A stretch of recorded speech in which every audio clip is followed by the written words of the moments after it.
In this week's video, we'll review the latest charts to help us answer the question, are you missing the big picture? We'll be moving quickly, so feel free to use the pause button on your video player. Big picture and global seem to go hand in hand. Thus, we'll start with a weekly chart of the Vanguard Total International Stock Index Fund. We've got an Ichimoku cloud here, and then we have standard moving averages, the 30, 40, and 50-week moving average. The True Strength Index down here measures momentum, and for the most part, CCI does something very, very similar. This is what risk on looks like back here after the COVID low. You can see in Q4 of 2020, eventually we get that full-bore bullish look. Very similar over here on the right side of the screen, the last week of September. And we have this look after a period of over 2 years of sideways movement and consolidation, and a successful breakout thus far above this 2021 high. All of this is occurring above an upward sloping green cloud in the context of improving momentum on that weekly chart. This is a really good look. However, when we look at the same Vanguard International Stock Fund and we divide it by the Vanguard S&P 500 Index Fund, you can see foreign stocks are clearly in a downtrend relative to the benchmark in the United States. As we've said many times, what does it say about the trend of the S&P 500 when a clear laggard VGTSX is clearly in an uptrend? It tells us for the most part we have a healthy global stock market, including the S&P 500. How about the credit markets? Are they on board? Now we're back in the realm of ETFs. We're looking at SPIB as in boy relative to SHY. This is intermediate term corporate bonds relative to 1 to 3 year treasury bonds. If you know your stock market history, you know the S&P 500 bottomed in February of 2016 down here. This is what risk on or a bullish trend looks like with this ratio above an upward sloping 50-month moving average. Then in the wake of COVID, the government was sending out checks and printing money hand over fist, which inflated a lot of things, including asset prices. And eventually the market here in late 2020 started to get concerned about inflation, and ultimately that led to a risk-off period in 2022. Since this low here in the ratio in the second half of 2022, for the most part, we've been consolidating. You can make an argument this is a little bit of a cup here. This is the handle so far in calendar year 2024, and now we have a convincing bullish breakout to the upside. This is the first time that we've been back above that 50-month moving average in quite some time. If we take a look at the S&P 500, this standard chart with moving averages ranging from the 5-day moving average in blue all the way out to the 250-day moving average in black does a good job illustrating the concept of a primary trend with these moving averages down here, and counter trend moves with the faster moving averages. In the present day, the primary trend is clearly up. We're making a series of higher highs and higher lows. And earlier this week, VU printed a new all-time high.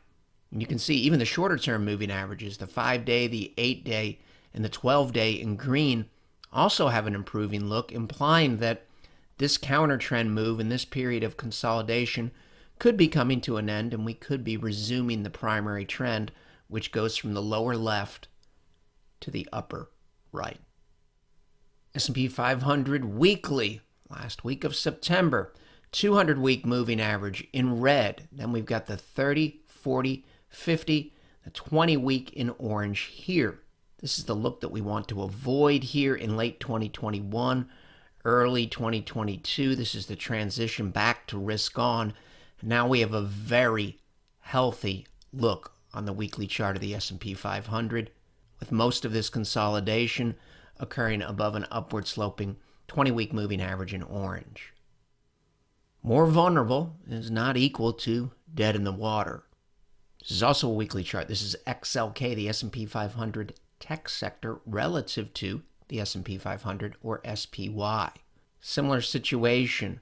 This is where the concerns about inflation really started to ramp up here late in 2021, early in 2022, and you can see the technology sector underperforms. It comes back to an upward sloping 200-week moving average in red and holds. And thus far, all of this consolidation and all of the recent underperformance that has occurred in recent weeks, all of this is occurring above that still upward sloping 200-week moving average. In 2023, remember we said many times in these videos and previous videos that mid-May of 2023 was an important point where we were switching back to risk on in a convincing manner. And this ratio, right in that period, had a bullish breakout above this high from late 2021 into early 2022. Right now, this looks like consolidation above that breakout point. Call it a retest if you want, and thus far, we're passing. More vulnerable? Absolutely, positively, yes. Underperforming in recent weeks? Absolutely, positively, yes. Has the ratio made an important lower low? It has not. What's the last thing it did on an important basis? It made a new high. Concerns would increase if the ratio moved into this area here. The longer it stayed in this area here, the more concerning it would become. Also a weekly chart. This thin blue trend line here lets you see that for the most part, XLK is still in an uptrend relative to SPY. Again, all of this movement in here for the most part is occurring above this consolidation box back here. This ratio, last week of September, still has work to do. If you're a stock market bull or a tech bull, you would prefer these faster moving averages on the weekly chart, the 8 all the way out to the 50 in gold. You'd really like to see that 8-week moving average take on a look like this or a look more like this. Not making any assumptions about how this is going to play out. Commentaries based on the chart in front of us. Very similar concepts here. Now we're using closing prices for a similar ratio. This is IYW, a tech ETF, relative to VU, the S&P 500 weekly. And you can see we had this long-term period of consolidation. What once acted as resistance may now act as support. Thus far, it has. What once acted as resistance may now act as support. And again, all of this up here occurring above an upward sloping 200-week moving average. If we get a false breakout look and move into this area here, concerns would increase. The longer we stayed there, the more concerning it would become. But right now, we don't have any of that. There's nothing wrong with being patient when your leadership charts are indecisive, as they have been for several weeks now. So weekly chart of RSP, the equal weight S&P 500 relative to VU, the standard weight S&P 500. In late 2023, early 2024, you can see as the ratio was falling, the blue line acted as support, an area that previously acted as support for the ratio back here in 2020. Eventually, RSP's underperformance relative to VU or SPY caused it to break through that area of possible support. Now, as we're coming back up in recent weeks, when RSP has been outperforming VU, what once acted as support may now act as resistance. And all of this action down here in 2024 still occurring below a downward sloping 200-week moving average in red. There's another way to look at tech versus the S&P 500. This is VGT, the Vanguard Information Technology ETF. Very similar conclusions. A bullish breakout, and thus far consolidation above or near that breakout level, all of this occurring above an upward sloping 200-week in red.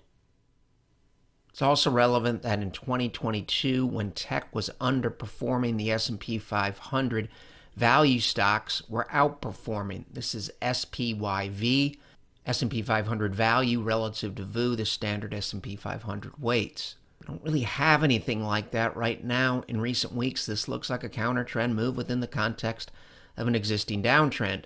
If this look over here on the right side of the screen morphed into something more like this, then it would become more relevant. And if we look directly at XLK relative to SPY and we look at the anchored volume weighted average price chart, this purple line is tied to this low here in October of 2022. This orange line here is tied to the low in early 2023.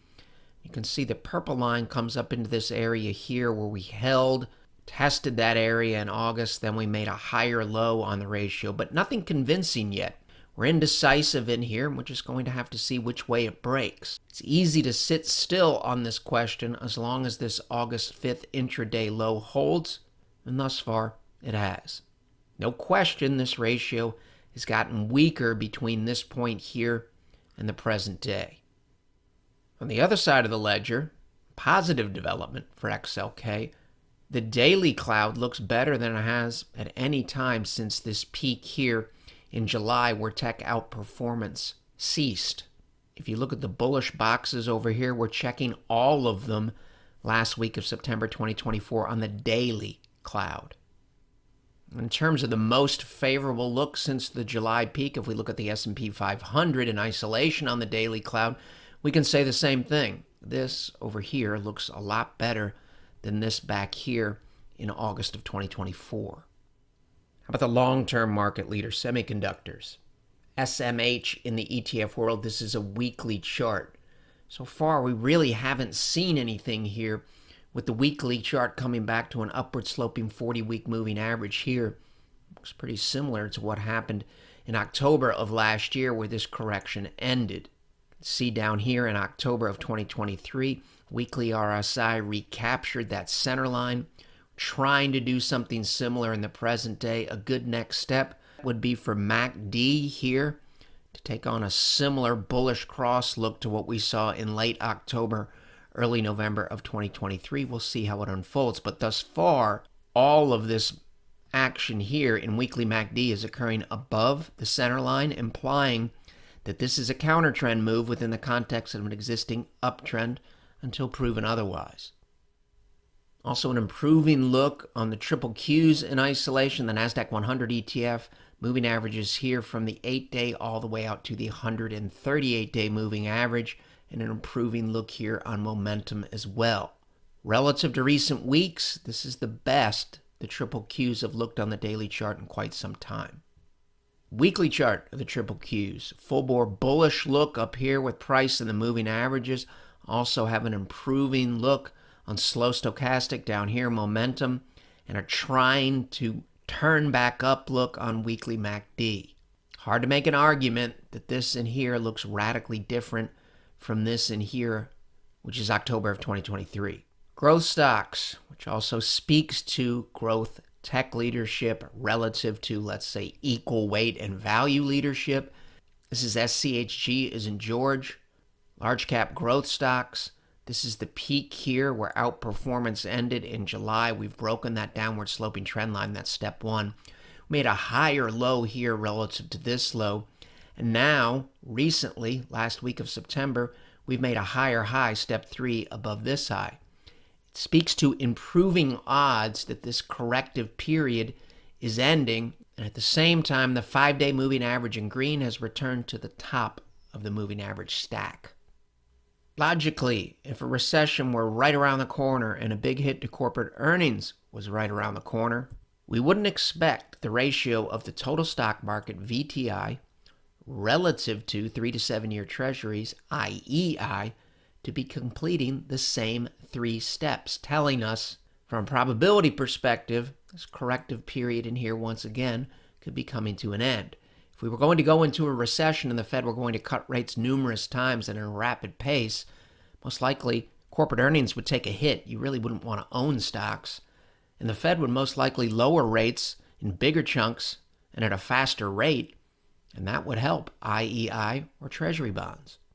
Same concepts apply here to the very broad S&P 1500 relative to 1 to 3 year treasuries, also completing the 3 steps of a probabilistic trend change.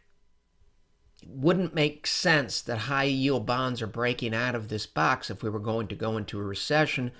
We know what risk off looks like. This is 2022 in here, consolidation below the 200-week moving average, a bullish break above it.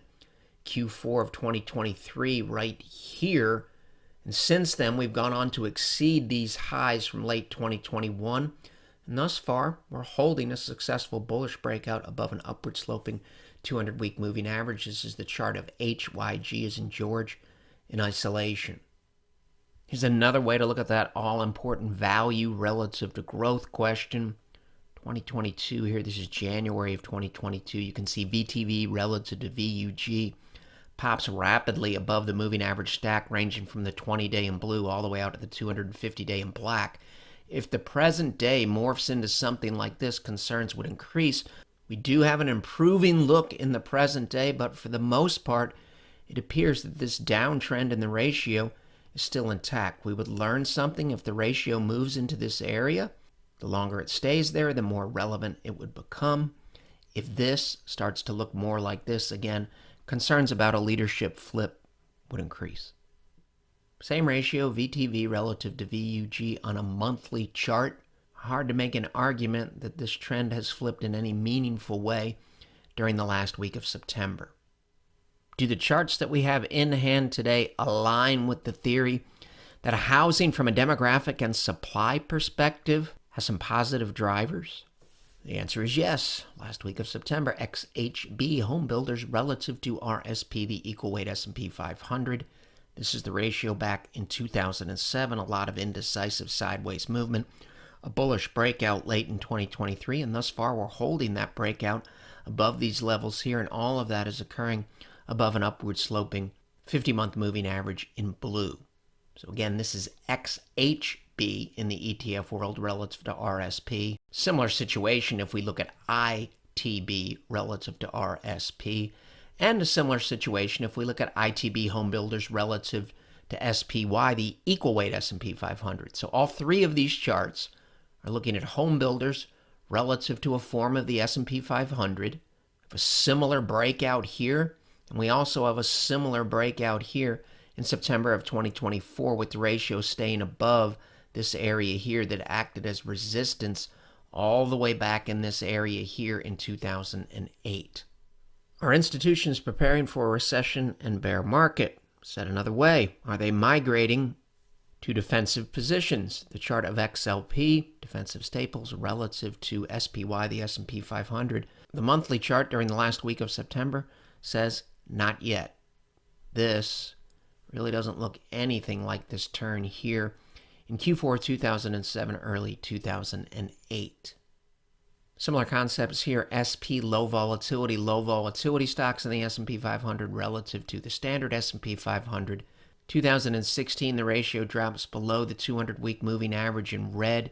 You can see good things happen for a long period of time in the stock market. Similar drop below here in early 2020 near the COVID low. Good things happen for a long period of time. Similar drop back here in early 2023. Good things happen for a long period of time. We've come back up to that same area, and right now it looks like the attempt to try to recapture that 200-week moving average thus far is failing. But we do have an indecisive look, and we do need to keep an open mind. This chart was helpful when we covered it on August 2nd when the S&P 500 was significantly lower relative to where it is today, especially on Monday, August 5th. This is the S&P 500 relative to U.S. Treasury bonds. We're using ETFs because they have a longer price history. We're using mutual funds because they have a longer price history.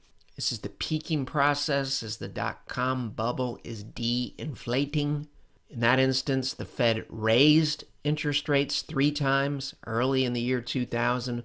We just had a Fed rate cut in the present day, but that wasn't the case in August. How does the same chart look today? Starting to morph into a rollover look like this on the right side of your screen? We are not. Last week of September, we've made a higher low relative to the low that was made on August 5th. We're back above the moving average stack. If you're a stock market bull, you would like this look here to morph into something a little bit more like this look here in early 2024. The Fed cut rates. Does that mean we should be loading up on the small caps? Possibly. However, another chart that we would answer that question with, not yet. IWM small caps relative to VU, the S&P 500 weekly, just not a lot of improvement here. All of this occurring well below a downward sloping 200-week moving average. And the ratio is still below a downward sloping 50-week moving average in green. It's always good to keep in mind that gold coins have two sides. A bullish side where we look at GLD in isolation and we have that nice cup and handle formation that we've been talking about and covering in these videos for quite some time, probably all the way back to late 2021. Finally have what looks like a convincing bullish breakout above this very long-term base that goes all the way back to calendar year 2011 on the left side of your screen. So this all looks good. It's all occurring above an upward sloping 50-month moving average. How about the other side of the coin, the however side of the coin? If we use the same monthly chart, but now we look at gold relative to the S&P 500, a lot less impressive, and it falls into the still has work to do category. So what this is telling you here, been no clear winner between gold and the S&P 500 since early 2022, and that's okay. If you own the S&P 500 and you own gold, we do. We have a relatively small stake in gold. Both are making money, something that we're happy about. We had a logical question on Twitter relative to this chart, starting to look a little bit extended in terms of the trend. How do the DeMark counts look? Well, if you look at DeMark counts, there's 4 primary DeMark counts. Let's say we look at those 4 counts on a daily chart, a weekly chart, and a monthly chart. Can we find 913s telling us we should be open to the possibility of trend exhaustion? The answer is yes. It doesn't necessarily mean those are going to be valid signals. They speak to probabilities, but it's something to be aware of, and it's possible that GLD at some point will come back down towards this base and have some form of retest. But none of that is a prediction in any shape, form, or fashion. And right now, the chart of gold in isolation looks just fine, just as the chart of the S&P 500 in isolation looks just fine. Sometimes the term broadening can be confused with leadership change. Broadening is a good thing. This is all major U.S. indices, U.S. new highs minus new lows, looking at a 5-day running total. This is improving market breadth as the market bottoms in 2002, 2003. This is the S&P 500, the bottom portion of your screen. Very similar improving or breadth thrust look here in 2009 as the market's shifting back to risk on and good things happen for a long period of time. We have a similar look in the present day. This looks similar to this and similar to this, which is a lot better than what we had in 2022. Covered this numerous times. It's the NASDAQ Technical Index. You can read a little bit about it here, upper right-hand corner of your screen if you would like to.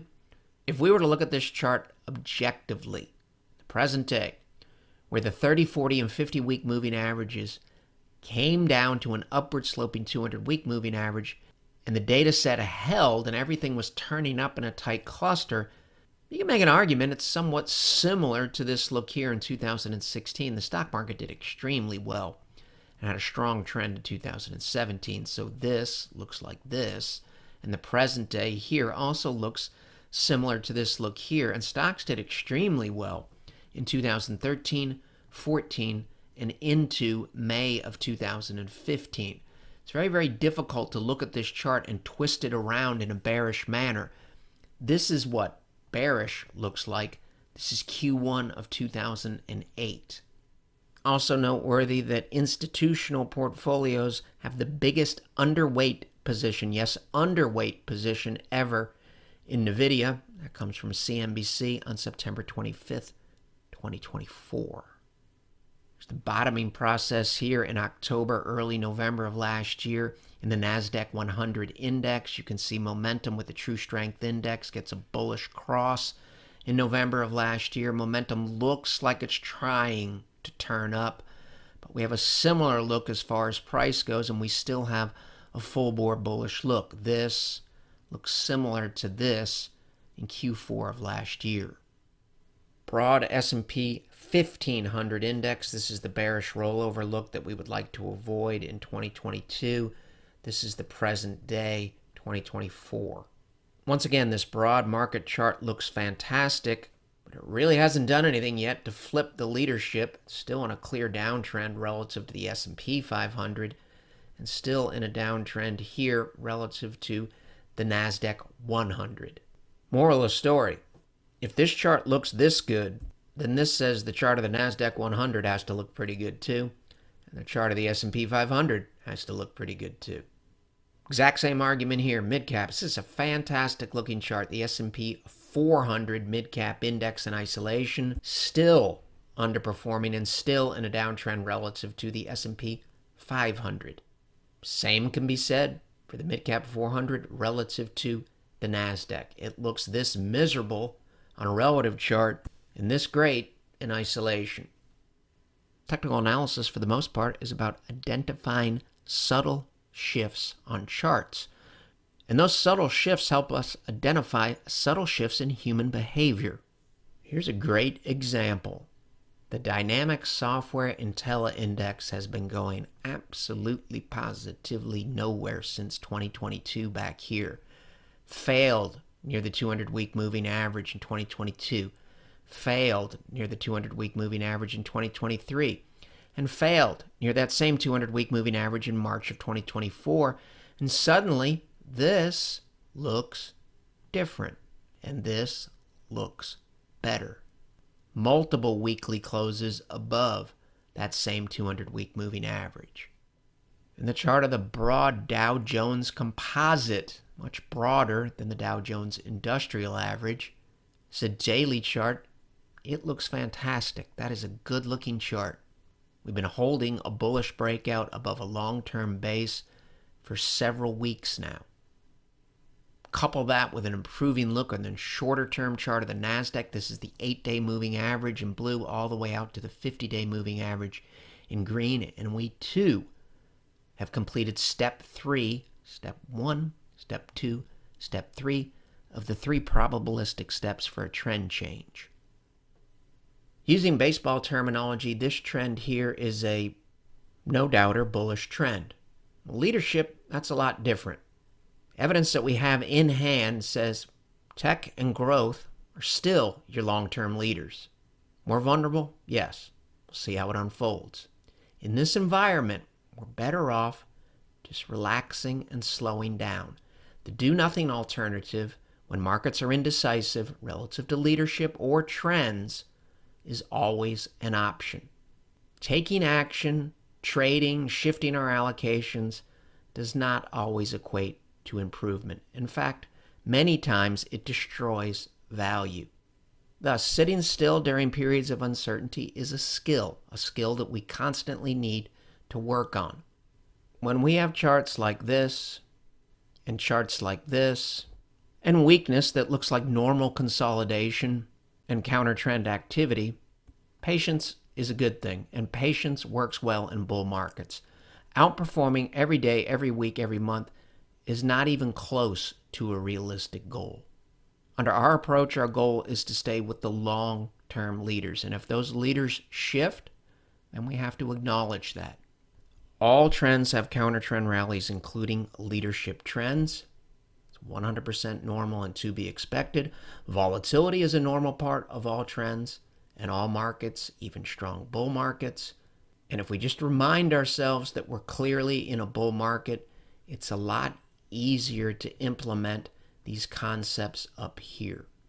If you're a new client, I can assure you we're watching things closely, and activity in your account will pick up when some of these uncertainty clouds clear. If we need to be patient, we will be patient. It's important that all of us understand our time frame.